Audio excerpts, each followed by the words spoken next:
తెలంగాణ వ్యవసాయ కార్మిక సంఘం రాష్ట్ర 3వ మహాసభలను విజయవంతం చేయాలని ఆ సంఘం జిల్లా అధ్యక్షులు లంక రాఘవులు కోరారు.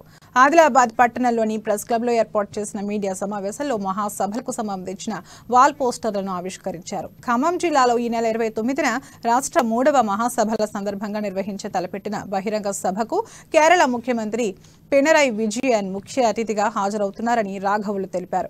వ్యవసాయ రంగం కార్మికులు అధిక సంఖ్యలో తరలివచ్చి జయప్రదం చేయాలని విజ్ఞప్తి చేశారు.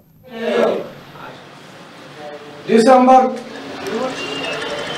పేదలకు ఇళ్ల స్థలాలు పక్కా ఇండ్లు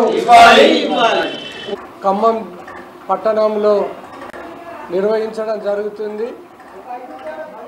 ఇది 29 నాడు డిసెంబర్ 29 నాడు గొప్ప ర్యాలీ బహిరంగ సభ 1,00,000 మంది పైగా పాల్గొంటున్నారు. ఇందులో ముఖ్య అతిథిగా వామపక్ష కేరళ ప్రభుత్వం యొక్క ముఖ్యమంత్రి పినరయి విజయన్ గారు పాల్గొనడం అనేటువంటి జరుగుతుంది. మన జిల్లా ప్రజలకు కూలీలకు అందరూ విజ్ఞప్తి చేస్తున్నాం, పెద్ద సంఖ్యలో పాల్గొని దీన్ని జయప్రదం చేయాలని కోరుతున్నాం. ముఖ్యంగా